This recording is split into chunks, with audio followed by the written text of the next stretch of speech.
Jemaat yang dikasihi Yesus Kristus, kita mempersiapkan nats bacaan kita dari kitab Efesus pasal 6 ayatnya yang ke-10 sampai dengan ayatnya yang ke-20.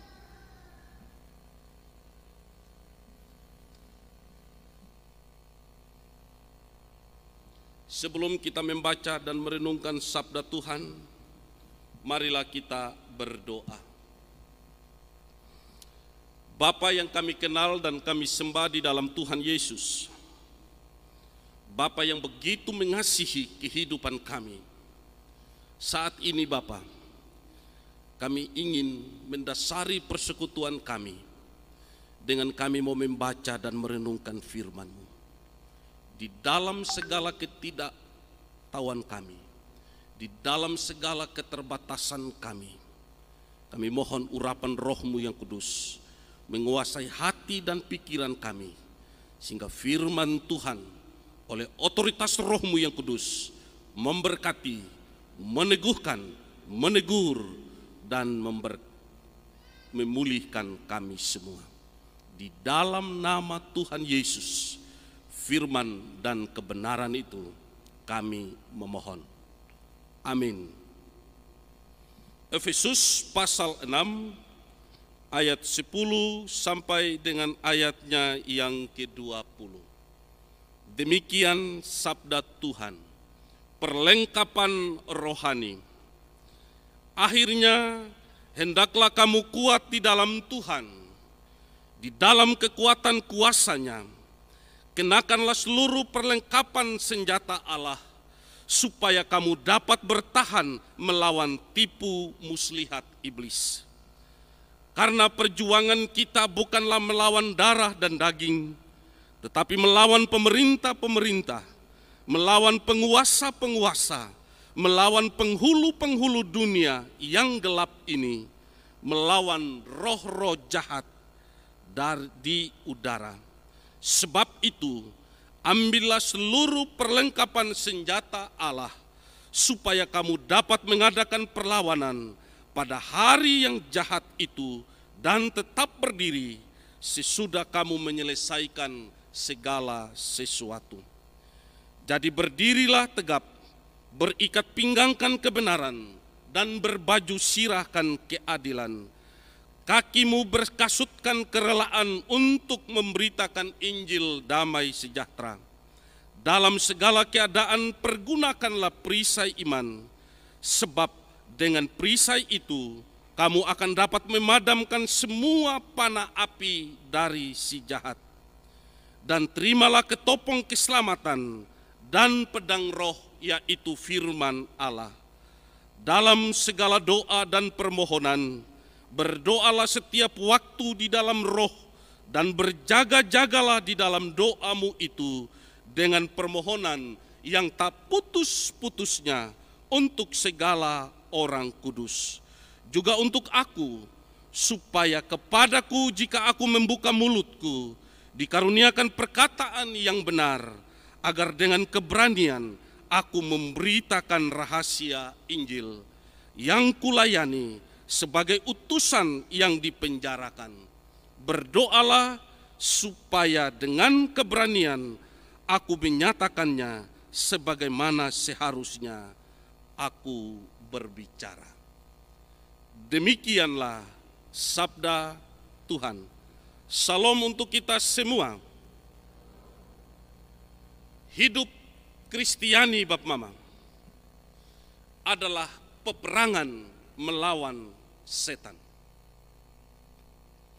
Karena itu Bapak Mama, coba kita lihat kiri kanan. Kita semua yang ikut Tuhan Yesus, saya mau kasih tahu hari ini, saudara menjadi penting di mata iblis. Karena saudara sangat berharga di mata Tuhan Yesus. Lihat kiri kanan, kita penting di mata iblis. Kenapa? Karena engkau berharga di mata Tuhan. Saudaraku yang Tuhan Yesus kasihi, orang-orang yang memihak kepada Allah tentu secara otomatis menjadi musuh iblis. Ini yang harus digarisbawahi. Dan mereka ini adalah orang-orang yang paling dibenci iblis. Kenapa? Karena iblis sangat tidak suka kepada orang-orang yang begitu efektif dan produktif dalam melayani dan mengikuti Allah. Dia paling tidak suka itu. Jadi salah satu strategi iblis yang paling ampuh hari-hari ini Bapak Mama adalah, kata Paulus, tipu muslihat. Ingat, iblis memang tidak maha tahu, tetapi ia tahu lebih banyak daripada manusia. Sekali lagi Bapak Mama, iblis tidak maha tahu, tetapi dia lebih tahu banyak daripada kita manusia. Artinya Bapak Mama, ia tahu benar apa yang menjadi kelemahan kita manusia pada umumnya. Apa yang menjadi keinginan-keinginan manusia, bukan kebutuhan manusia. Dan ia sangat getol memperkenalkan Bapak Mama kata kompromi. Itu iblis. Atau kepada dosa abu-abu. Itulah sebabnya dalam Injil Yesus katakan ya di atas ya, tidak di atas tidak. Sisanya dari iblis. Ini zona abu-abu namanya. Ia tahu benar bagaimana mengalihkan fokus seorang kepada dunia dengan kepuasan diri. Ia tahu benar bagaimana cara mengadu domba anggota gereja dalam sebuah gereja. Ia amat pandai mengelola kemarahan menjadi kebencian yang mematikan. Ia tahu benar bagaimana mengintimidasi orang-orang percaya. Merasa tidak mampu dan bahkan tidak mau lagi melayani Allah dan lain sebagainya. Itu strategi iblis dalam kehidupan beriman kita. Yang berikut juga Bapak Mama, iblis juga sebagai makhluk yang supranatural. Iblis memiliki kuasa melebihi kuasa biasa manusia. Yang dalam ayat 12 di situ direkam dengan baik, dia bilang apa? Karena perjuangan kita bukanlah melawan darah dan daging, tetapi melawan pemerintah-pemerintah, melawan penguasa-penguasa, penghulu-penghulu dunia gelap ini, melawan roh-roh jahat di udara. Paulus menggambarkan ini Bapak Mama, bagaimana iblis mampu menunggangi pemerintah, menunggangi pengusaha, menunggangi penghulu-penghulu dunia untuk menyerang orang-orang percaya, bahkan termasuk orang-orang terdekat kita. Iblis pakai untuk menyerang kita habis-habisan. Jadi jangan kaget kalau orang terdekat juga lebih banyak bikin sakit kita puas hati. Memang sudah dari sono.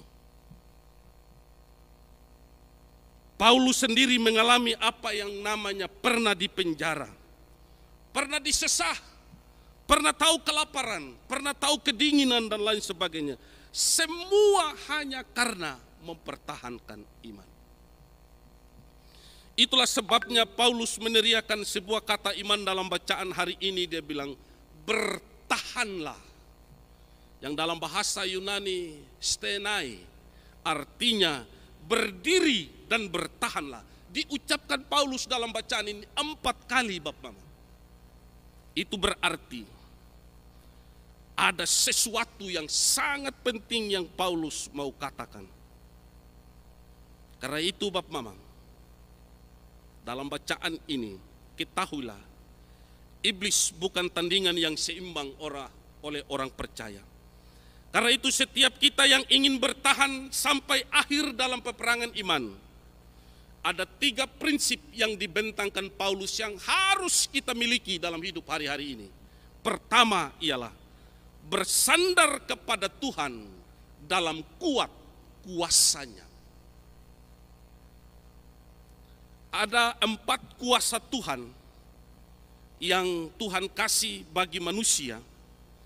Yang pertama itu Bapak Mama saya akan jelaskan sedikit supaya kita mengerti kuat kuasa yang bagaimana. Kuasa yang Tuhan berikan kepada manusia yang pertama ialah kuasa atas alam semesta. Itu kuasa pertama. Sehingga dengan demikian dalam Kejadian pasal 1 ayat 27 sampai 28, ketika Tuhan menciptakan manusia menurut gambar dan rupa Allah, lalu dia beri kuasa beranak cuculah dan penuhilah bumi dan berkuasalah atas ikan-ikan di laut, burung-burung di udara, atas segala binatang yang merayap. Ini kuasa pertama yang Tuhan berikan kepada manusia, berkuasa atas alam semesta.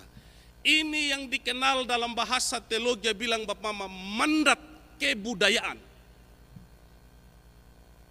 Di mana manusia diberi kekuasaan untuk menguasai, untuk menaklukkan, untuk mengelola, untuk mengatur alam semesta. Tapi lihat hari-hari ini Bapak Mama, manusia pada waktu diciptakan laksana gubernur Allah di dunia ini terhadap alam semesta. Tapi sayangnya, kedudukan yang begitu mulia, manusia jatuh ke dalam dosa. Di sini kita melihat Bapak Mama, manusia tidak mengerti lagi posisinya sampai hari ini. Dia tidak mengerti lagi posisinya di hadapan Tuhan.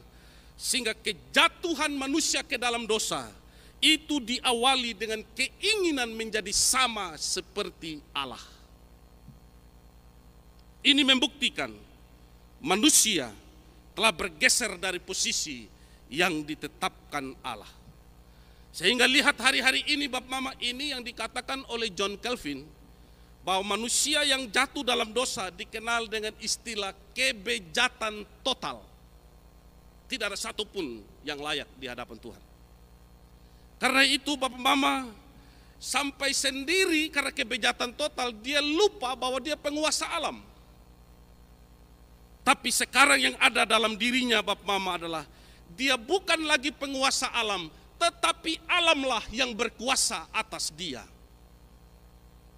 Lihat kenyataan hari-hari ini Bapak Mama. Penyembahan berhala kepada ular, penyembahan berhala kepada buaya dan binatang-binatang lain, penyembahan kepada pohon-pohon besar yang dianggap keramat dan memberi kebenaran, itu ciri bahwa manusia hidup di dalam dosa dan dikuasai oleh alam semesta, bukan manusia yang menguasai alam semesta. Lihat itu Bapak Mama, betapa rusaknya manusia yang adalah gambar dan rupa Allah itu. Yang kedua Bapak Mama, kuasa apa lagi setelah rusak kuasa yang pertama ini? Kedua, Tuhan kasih lagi kuasa yang namanya kuasa menjadi anak-anak Allah. Setelah kuasa alam semesta kepada manusia gagal dipergunakan dengan baik, maka manusia semakin terjerumus ke dalam dosa. Dia menjadi hamba dari kuasa kegelapan. Sehingga Yohanes 3 ayat 16, Allah berkata, karena begitu besar kasih Allah akan dunia ini, sehingga dia berikan putranya yang tunggal ada dalam kehidupan kita. Karya penebusan Kristus menuntut respon manusia untuk percaya. Sehingga dengan demikian Bapak Mama, dalam Yohanes 1 ayat 12 berkata, semua orang yang menerimanya diberi kuasa supaya menjadi anak-anak Allah, yaitu mereka yang percaya dalam namanya. Coba lihat kiri kanan, kita ini anak-anak Allah kau atau anaknya siapa? Sapa kiri kanan, halo. Kalau di gereja saya lihat ini kita muka ini dipenuhi Roh Kudus semua. Tapi kalau Senin sampai Sabtu banyak yang berkelakuan seperti roh halus. Di sini tidak ada, di tempat lain yang ada. Sehingga dengan demikian Bapak Mama, kita sekarang menjadi anak Allah. Maka dalam doa Bapa kami, dan ini keistimewaan kekristenan, karena kita sudah diangkat menjadi anak-anak Allah, diberi kuasa oleh Bapa melalui Yesus Kristus. Maka Bapak Mama, hubungan harmonis dalam suatu nuansa kekeluargaan itu ada terekam baik di dalam doa Bapa kami. Sehingga kita selalu berdoa Bapak Mama, Dengan kata yang Yesus awali dan ajarkan sendiri, dia bilang, Bapa kami yang di sorga. Halo, hanya orang Kristen yang berani panggil Bapa depum Bapa karena Tuhan Yesus. Karena kuasa anak-anak Allah. Tanpa kuasa ini, Anda tidak berpunya hak memanggil Bapa adalah Bapa. Ini keistimewaan kekristenan yang tidak dimiliki oleh apapun. Maka sayang kalau ada karena kekristenan Anda meninggalkan Tuhan Yesus, Anda rugi besar. Karena itu Bapak Mama, karena Dia adalah Bapamu dan engkau adalah anakku. Sebuah hubungan kekeluargaan harmonis. Itulah sebabnya dalam kekristenan Bapak Mama kita berdoa gampang saja. Kalau kita dengan Bapa dan anak, kalau kita bilang engkau Bapa, oh pasti marah, kau anak tidak sopan. Tapi kalau Tuhan Yesus kita bilang, engkau yang ada di sorga, engkau yang baik. Tuhan tidak marah karena Tuhan tahu kita dia puan anak, pun keadaan. Jadi dia terima kita apa adanya. Amin. Itulah sebabnya dalam doa kita biar mau engkau, kau, apa itu sah. Karena hubungan keharmonisan. Yang menyebabkan hubungan ini bukan karena manusia, tetapi karena Allah yang kasih tidak terbatas itu. Itu kuasa yang kedua. Tidak apa-apa khotbah saya hari ini karena omong tentang ini 3 jam. Tidak apa-apa toh? Ya. Kuasa yang ketiga. Kuasa apa lagi Bapak Mama? Kuasa untuk mengalahkan dosa. Ini Bapak Mama, dalam kuasa mengalahkan dosa, ini berkaitan dengan kuasa firman Allah. Kuasa ini diberikan kepada Adam dan Hawa, namun mereka gagal menggunakan kuasa ini, yaitu dalam Kejadian 4 ayat 6 sampai 7. Firman Tuhan kepada Kain, mengapa hatimu panas dan mukamu muram? Dan di situ dia bilang, hati-hati karena dosa sudah mengintip di depan pintu. Engkau itu sangat menggoda engkau, tetapi engkau harus berkuasa atasnya. Namun Kain mengabaikan firman Allah ini. Akhirnya ia membunuh Habel, adiknya. Berapa banyak kita hari ini bicara tentang harga diri, tapi lupa nilai diri. Karena harga diri saja, padahal 2 kali 1 juga masuk di situ. Covid apalagi pakai ekstra sama-sama, tidak pakai apa-apa. Tapi kalau masih hidup, harga diri sampai titik darah penghabisan, tidak pakai. Yang Tuhan pakai adalah nilai diri. Kuasa untuk mengalahkan dosa. Karena harga diri selalu membawa orang terjerumus dalam dosa kesombongan.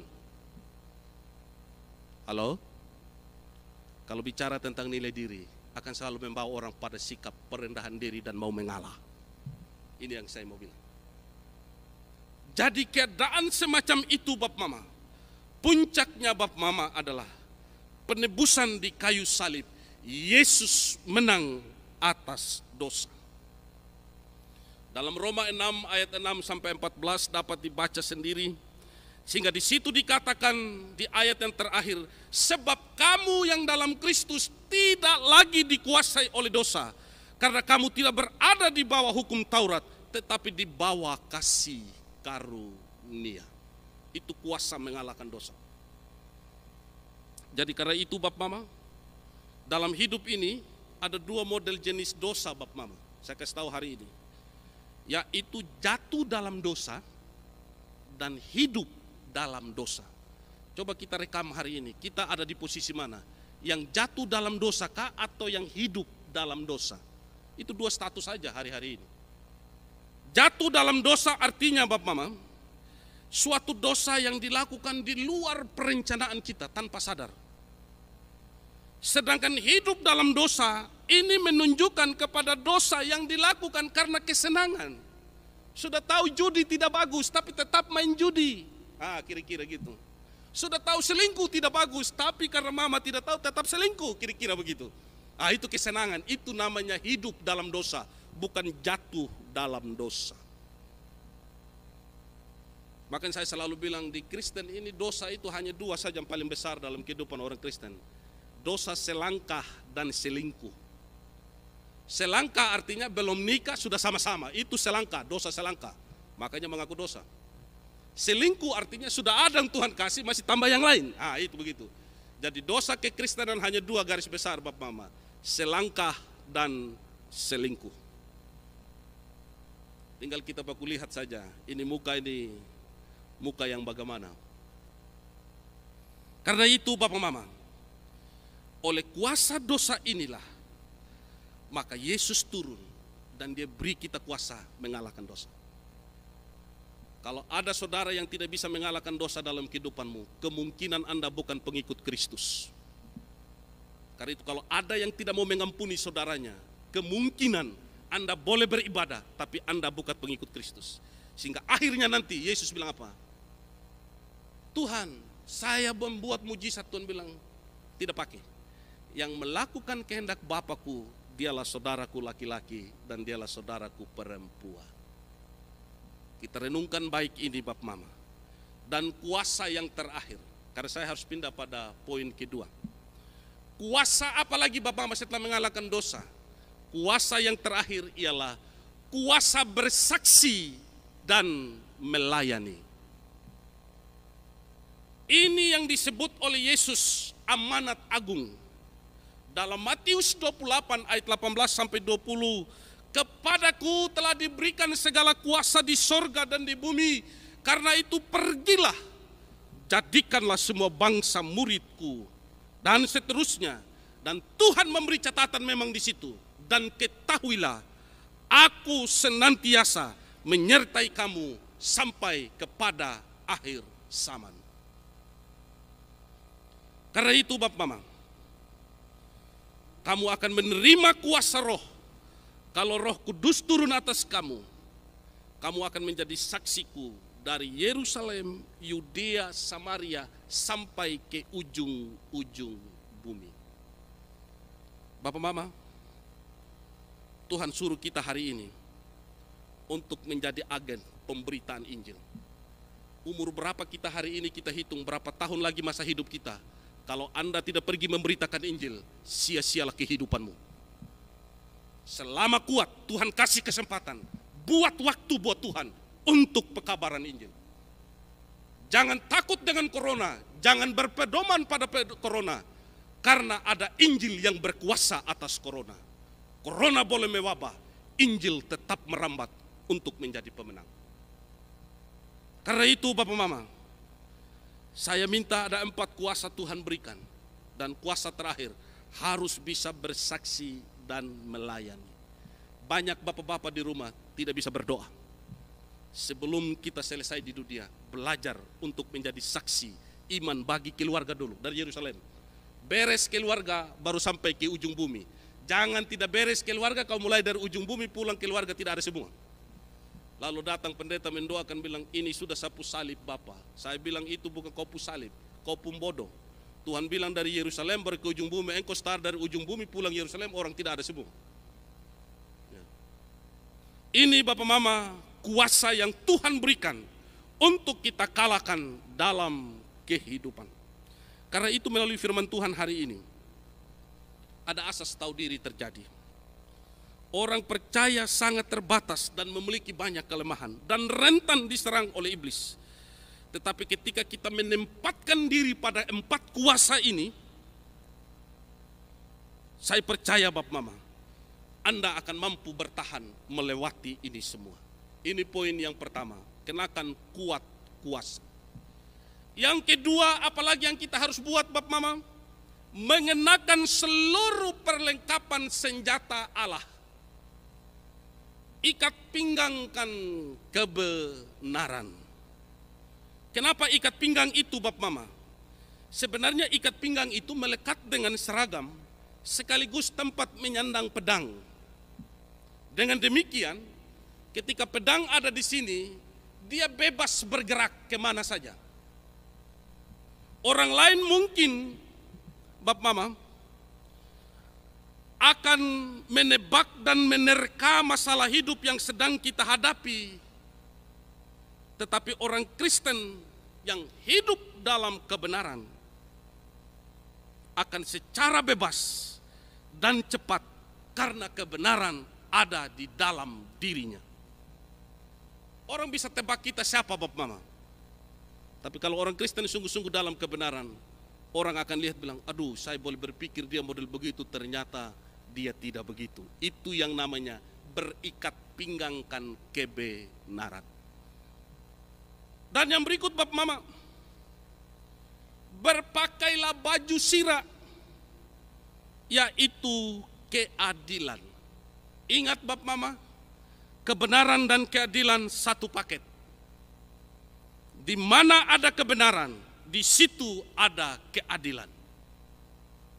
Keadilan itu diperlukan supaya segala tuduhan yang dituduhkan kepadamu menjadi palsu. Pernah orang mengalami orang omong kita toh? Pernah? Orang omong kita pun nama, pernah? Pernah. Apalagi kalau dia omong yang tidak benar, Bapak Mama.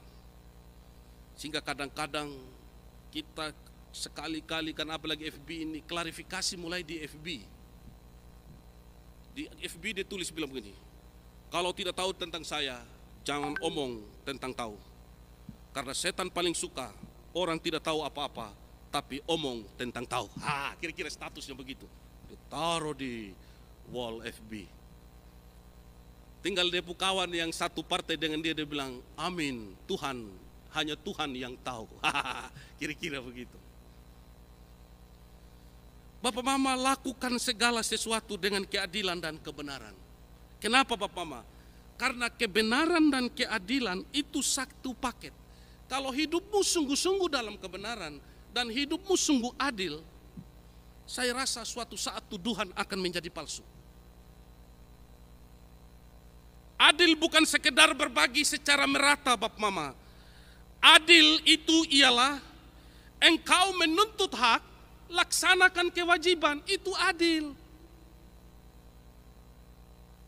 Adil artinya, kalau kita minta Tuhan berkati kita dengan berkat-berkat jasmani, jangan juga lupa minta Tuhan berkati kita dengan berkat-berkat rohani. Hati yang mau memberi. Jangan kaya raya tapi pelitnya minta ampun. Gereja minta hanya kasih 5.000. Proposal kasih padahal masih ada uang kita. Tapi kalau makan kelebihan bisa bayar, masih ada uang di saku. Banyak kita hari ini tidak adil Bapak Mama. Omong terus tentang Tuhan minta berkat, Tuhan kasih berkat luar biasa, tapi Anda tidak adil. Ketika untuk Tuhan Anda hitung-hitungan. Mari kita belajar hari ini Bapak Mama. Karena apa? Semua yang kita miliki tidak akan bawa dalam kuburan dan tidak akan ada di surga. Karena itu pakailah untuk pekerjaan-pekerjaan yang kekal demi kemuliaan nama Tuhan dan kebaikan sesama kita. Dan yang berikut dia bilang apalagi yang ketiga Bapak Mama, senjata yang ketiga, pakailah kasut kerelaan. Pasukan Romawi itu Bapak Mama pakai kasut. Jadi mau di pasir, mau di hutan, mau di kali, mau di air, di duri, di mana saja, dia jalan saja tidak peduli. Memang kalau melakukan sesuatu tanpa kerelaan itu masalah, selalu masalah. Ingat Bapak Mama, untuk menyelesaikan masalah dan menjadi berkat Anda harus rela. Rela waktumu, rela tenagamu, rela uangmu, rela pikiranmu yang terbaik untuk Tuhan. Harus rela. Kalau tidak rela akan terjadi masalah. Yaitu kerelaan untuk memberitakan Injil damai sejahtera.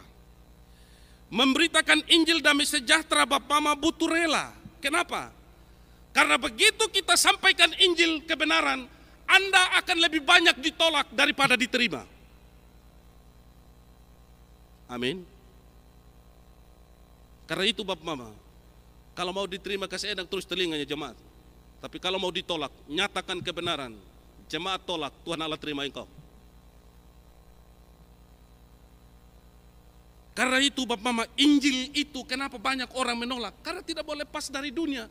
Karena Injil adalah berita pembebasan. Pasti dunia tolak, pasti. Sebab Injil itu sekali lagi Bapak Mama, membebaskan orang dari kesenangan dunia. Sehingga kalau ada masalah pergumulan, si Yesus selalu bilang, jangan takut. Corona mau ganti-ganti Bapak Mama varian. Yesus mau bilang hari ini, jangan takut. Karena kasih Tuhan lebih besar dari masalahmu, lebih besar dari pergumulanmu, lebih besar dari penyakitmu, lebih besar dari pergumulan masa depanmu. Sehingga Yesus bilang, pakai kasut kerelaan, beres, rela dengan hidup ini. Keempat, dalam segala situasi, pakailah perisai iman. Perisainya iman Bapak Mama. Kenapa iman diperlukan? Kenapa Bapak Mama iman kita perlukan dalam hidup? Tadi iman sesuatu yang tidak kita lihat. Kenapa kita perlukan? Karena ada hal yang terjadi begitu saja tanpa kita duga sebelumnya. Butuh iman. Kita suami masih video call, dia ada di isolasi di sana. Pagi sudah dapat kabar, Bapak, Mama sudah dikubur di sana. Ini kita tidak pernah bayangkan. Supaya kita bisa bertahan dari segala situasi ini, butuh iman. Karena ada banyak hal terjadi dalam hidup ini tanpa kita duga, butuh iman.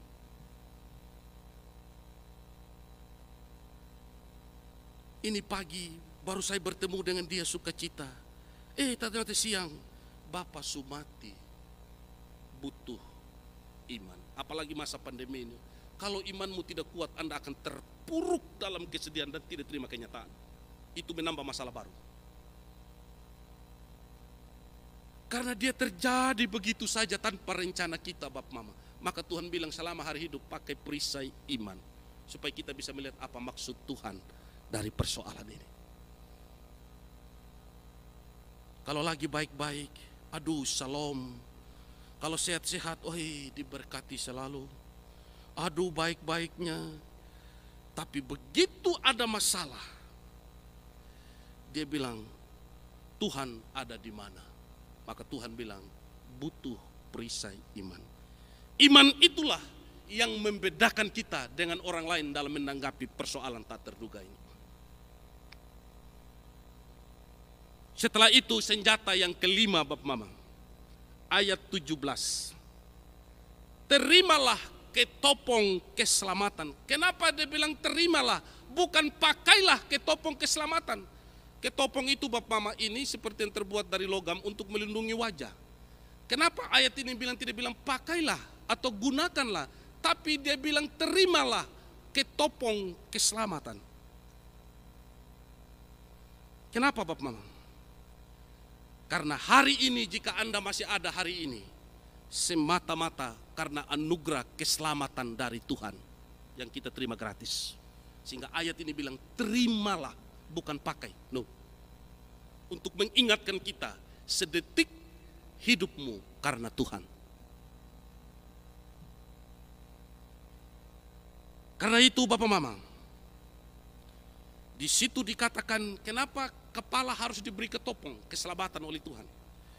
Karena ini pusat pikiran, pusat melihat, pusat mendengar, pusat merespon. Agar cara pandang kita, cara nilai kita adalah cara nilai Kristus, bukan cara nilai dunia. Sehingga Tuhan bilang, Pak, terimalah ketopong keselamatan. Orang yang menghargai keselamatan akan hidup sesuai dengan anugerah keselamatan dalam Yesus Kristus. Kira-kira begitu maksudnya.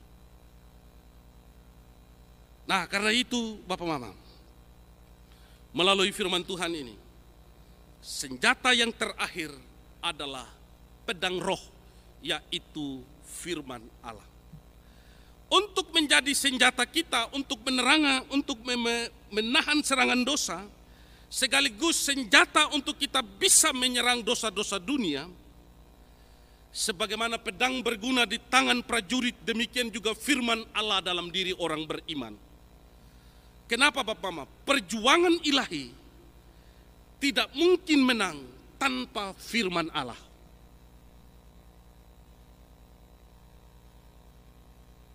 Karena itu Bapak Mama, moralitas kekristenan ditentukan dengan pengajaran yang benar. Sebab hidup tanpa iman kita tetap berdosa. Mau berbuat baik kalau tanpa Tuhan tetap dosa. Karena itu Bapak Mama, sekali lagi, perjuangan kita tidak mungkin kita menangkan tanpa firman Allah. Bapak Mama, jika hari ini kita belum belajar baca firman Tuhan, saya minta dalam masa sulit ini, mari kita sisihkan waktu 1 hari untuk kita baca firman Tuhan. Dan lihat kuasanya nanti akan berkuasa dalam hidup. Karena firman Tuhan, ya dan amin. Selesai. Terakhir Bapak Mama, khotbah saya memang agak panjang, tidak apa-apa toh, selesai sudah ini, tidak lama. Paulus menyebut terakhir Bapak Mama, senjata terbesar dari 6 perlengkapan senjata, dari semua tidak akan berguna kalau tidak pakai ini. Apa itu? Doa. Ayat ini jelas sekali. Doa yang harus dilakukan terus menerus sambil menggunakan dan memakai perlengkapan senjata Allah. Atau dengan kata lain, perlengkapan senjata yang disediakan Allah bagi kita tidak bisa digunakan secara maksimal kecuali setia di dalam doa. Itu. Biar mau pakai semua itu Bapak Mama, kalau tidak pernah berdoa tidak guna juga. Itu lagi. Sehingga Paulus di sini Bapak Mama dia bilang, kalau kita benar-benar mengasihi Tuhan, kita tidak akan merasa berat untuk berdoa. Justru dengan berdoa yang terus-menerus, senjata Allah dapat digunakan. Jika tidak Bapak Mama, maka senjata Allah tidak bisa digunakan. Itulah sebabnya dalam bacaan ini doa tidak termasuk dalam senjata Allah. Tetapi senjata Allah dilingkupi dan dikuasai oleh doa. Itulah sebabnya orang selalu bilang doa itu membuat Tuhan hanya sejauh doa. Itu. Allah hanya akan bisa dipakai, senjata Allah hanya akan bisa dipakai dan berfungsi kalau kita berdoa terus menerus, tak putus-putusnya setiap waktu, sehingga kita kuat. Ingat, kita tidak bisa kuatkan diri Bapak Mama sendiri.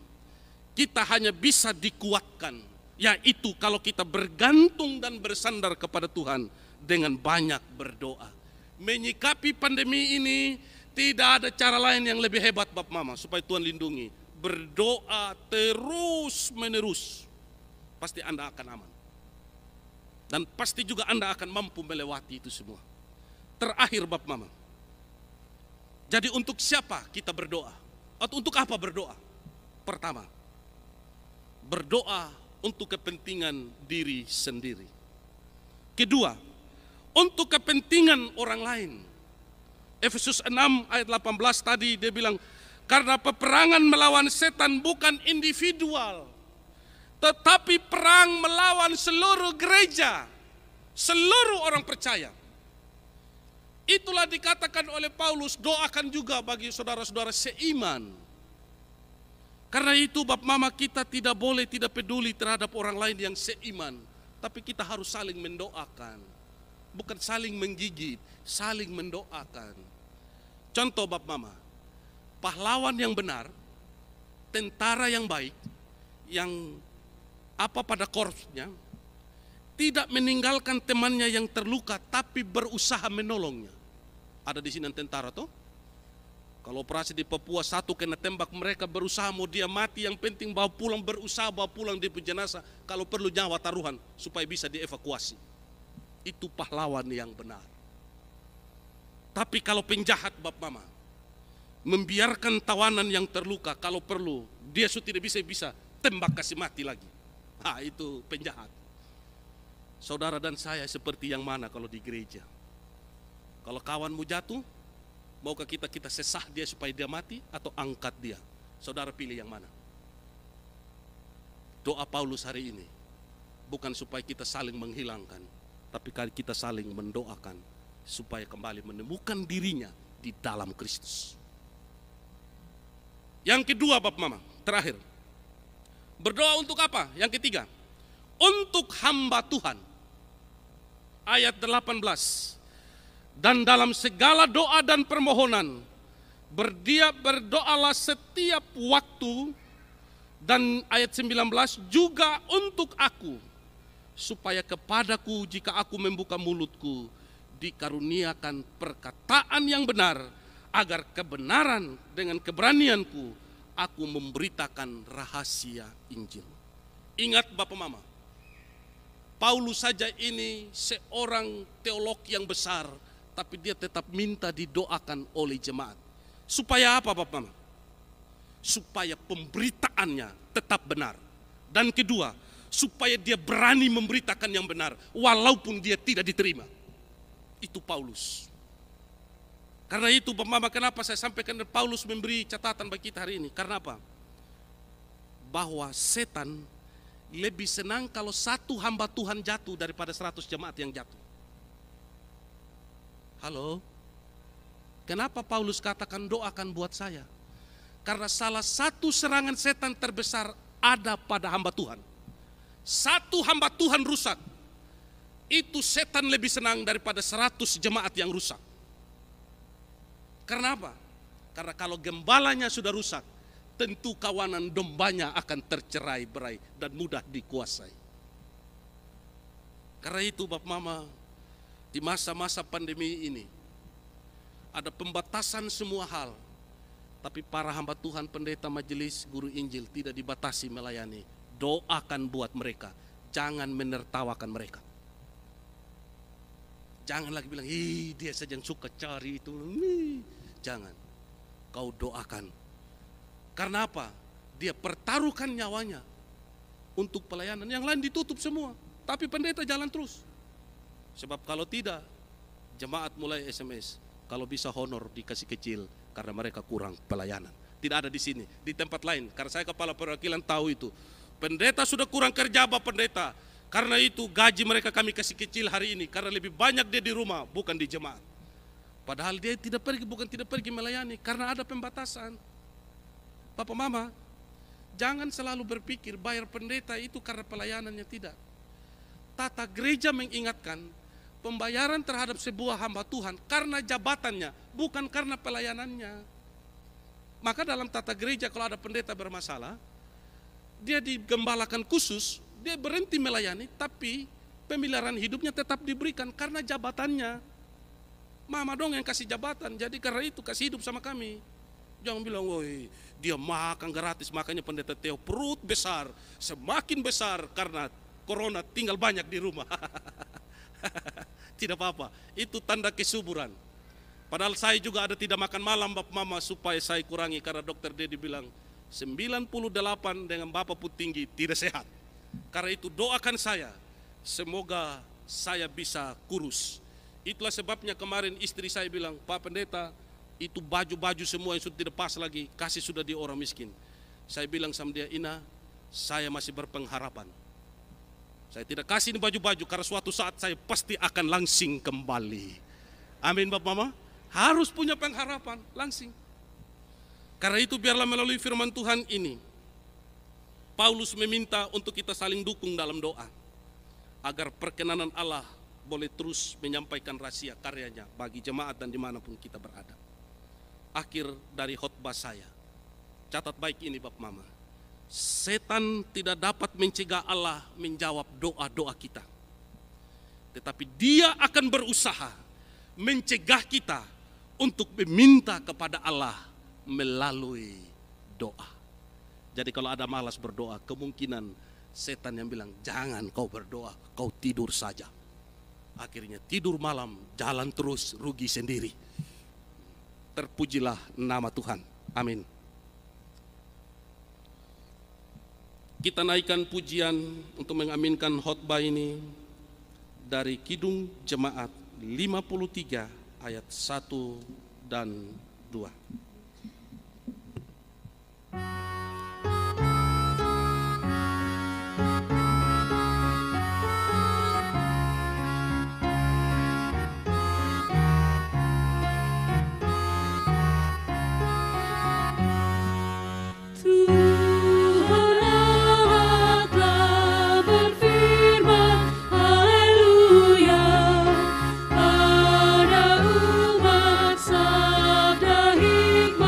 Haleluya.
ajar, hai dengarlah firman yang bakal. Tuhan Allah telah berfirman, haleluya, pada umat sabda hikmat, haleluya. Marilah kita berdoa, dan akhir doa kita akan mengucapkan secara bersama-sama doa Bapa kami. Terima kasih Tuhan Yesus, terima kasih Tuhan atas kebenaran firman-Mu yang telah memberkati kami, menegur kami, mengingatkan kami, dan oleh kuasa Roh Kudus-Mu memulihkan kami semua. Bahwa dalam kami menjalani kehidupan ini, kami menjadi penting di mata iblis, karena kami sangat berharga di mata Tuhan. Karena itu ajar kami Bapa, bahwa perlawanan kami bukanlah perlawanan darah dan daging, tetapi dengan roh sang penguasa, yaitu iblis. Karena itu Bapa, kami tahu bahwa dia bukan maha kuasa, tetapi dia punya kekuatan dan kuasa untuk mengalihkan perhatian kami manusia, untuk tidak fokus kepada Yesus Kristus, satu-satunya Tuhan yang berkuasa, baik di bumi maupun di sorga. Apa itu melalui pergumulan, apa itu melalui sakit penyakit, apa itu melalui penderitaan dan berbagai-bagai kesulitan hidup. Kami percaya Bapa, teguhkan kami semua, untuk kami mampu mempergunakan seluruh perlengkapan senjata Allah. Dan juga kami terus berdoa tak henti-hentinya kepada Allah, baik bagi diri kami, bagi sesama kami, dan juga bagi para hamba Tuhan, supaya kami semua semakin kokoh di dalam Tuhan kami Yesus Kristus. Karena kami percaya setan sungguh tahu Bapa, ketika kami berdoa sungguh-sungguh pasti kami menang. Karena itu ajar kami Bapa untuk terus berdoa memohon kepada Tuhan, menjadi sesuatu yang menyukakan, bukan menjadi beban, sehingga kami mampu melawan peperangan melawan iblis dalam seluruh perjalanan kehidupan kami. Bapa kami yang ada dalam kerajaan surga, kami terus berdoa bagi semua jemaat-Mu yang hadir pada saat ini, yang berbagai pergumulan kehidupan, bahkan yang mendengarkan secara online di rumah-rumah tangga mereka siang ini. Hamba berdoa Tuhan teguhkan mereka, dan biarlah dengan firman Tuhan ini kami semakin mantap menghadapi pandemi ini. Kami tetap berpengharapan teguh kepada Yesus Kristus, satu-satunya Tuhan sumber masa depan itu. Sehingga kami tetap melihat semua persoalan ini dari sudut pandang iman kepada Yesus Kristus. Sehingga dengan demikian kami mampu dengan rela untuk menjalani semua kehidupan beriman kami, memberitakan Injil ini dimanapun kami berada karena Tuhan Yesus. Bapa kami yang ada dalam kerajaan surga, juga kami berdoa secara khusus bagi jemaat-jemaat kami yang mengalami duka cita karena kehilangan orang-orang yang mereka kasihi. Secara khusus kami berdoa bagi keluarga Bapak Penatua, Bapak Timotius Hembaha, bahwa di mana Tuhan telah memanggil mama kekasihnya mendahului kami semua di Lenang, dan ibadah pemakaman akan dilaksanakan pada hari Jumat. Tuhan kuatkan, Tuhan hibur mereka. Bapak Dedi Suyatno sekeluarga, juga Tuhan berkati mereka, kuatkan dan hiburkan mereka, karena Bapak mantu Tuhan telah panggil mendahului kami semua. Demikian juga keluarga Bapak Umbudingu Dedi, Tuhan juga boleh kuatkan mereka atas peristiwa duka yang mereka alami, dan kami semua Bapak yang mengalami duka cita, kehilangan orang-orang kami kasih. Beri kami iman agar kami mampu melihat ini semua dari kacamata Yesus Kristus, bahwa Tuhan itu baik dalam kehidupan kami. Bapa kami yang di surga, kami berdoa juga bagi saudara-saudara kami yang menjalani isolasi mandiri, baik di rumah-rumah mereka maupun di rumah-rumah sakit. Biarlah Tuhan boleh memberkati mereka, meneguhkan mereka, menguatkan mereka, Sehingga jika Tuhan berkenan mereka mampu melewati badai ini dan mereka dipulihkan kembali oleh Tuhan Yesus. Kami juga berdoa Bapa bagi anak-anak kami yang sekolah, yang masih bersekolah secara online. Tuhan, ada keraguan kami sebagai orang tua, tidak mampu mendidik mereka dengan baik karena kami tidak punya kemampuan sebagai guru. Karena itu Tuhan Yesus, kami berdoa bersama-sama hari ini. Biarlah oleh kuasa Tuhan, biarlah badai ini berlalu. Sehingga anak-anak kekasih kami boleh kembali bersekolah, membangun sebuah persekutuan di sekolah. Karena salah satu kerugian dari online, mereka akan hidup sendiri, mereka akan ego dengan diri mereka sendiri, dengan gadget yang mereka miliki. Dan mereka akan susah bersosialisasi dengan sesama mereka. Karena itu Bapa, pulihkanlah negeri kami ini. Sehingga semua anak-anak kami dapat bersekolah dengan baik. Dan dapat membangun dan membentuk persekutuan bersama sebagai makhluk sosial. Bapa kami yang ada dalam kerajaan surga, kami berdoa bagi seluruh masyarakat di Kabupaten Sumba Barat ini, untuk kami taat pada protokol kesehatan, untuk kami secara bersama-sama menyukseskan program pemerintah, sehingga dengan demikian kami dapat mengawasi diri kami dan juga dapat menolong orang lain. Kami juga berdoa Bapa bagi pemerintah kami dari pusat sampai ke daerah-daerah, khususnya di Kabupaten Sumba Barat. Bapa memberkati semua abdi negara yang Tuhan telah panggil, Tuhan telah pilih dan tetapkan untuk melayani. Sehingga biarlah mereka melayani seperti Kristus dan memberitakan pembebasan kepada semua orang yang terbelenggu dengan persoalan-persoalan kehidupan dan kemasyarakatan. Kami juga berdoa Bapa bagi rekan-rekan majelis jemaat, rekan-rekan pendeta, guru Injil, TPI, kaum awam, para koster, pianis, singers, semua yang terlibat dalam gereja untuk melayani di masa pandemi ini. Tuhan beri terus kami kasut kerelaan dan Tuhan lindungi kami.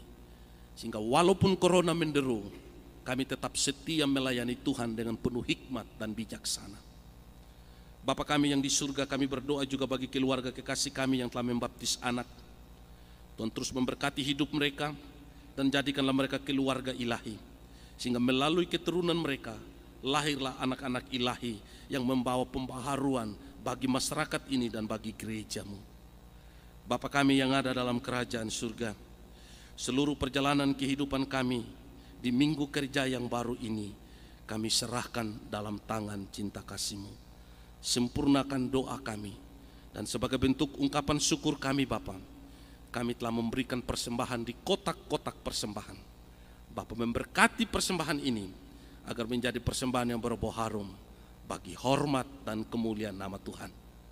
Ini doa, ini sembahyang kami. Bersama-samalah dengan kami dalam minggu ini, dan biarlah kami jiwai dan disempurnakan dengan doa yang diajarkan Yesus Kristus kepada murid-muridnya. Bapa kami yang di sorga, dikuduskanlah namamu, datanglah kerajaanmu, jadilah kehendakmu di bumi seperti di sorga. Berikanlah kami pada hari ini makanan kami yang secukupnya, dan ampunilah kami akan kesalahan kami, seperti kami juga mengampuni orang yang bersalah kepada kami. Dan janganlah membawa kami ke dalam pencobaan, tetapi lepaskanlah kami daripada yang jahat, karena Engkaulah yang mempunyai kerajaan dan kuasa dan kemuliaan sampai selama-lamanya. Amin. Mari kita naikkan pujian PKJ 264 ayat 2 untuk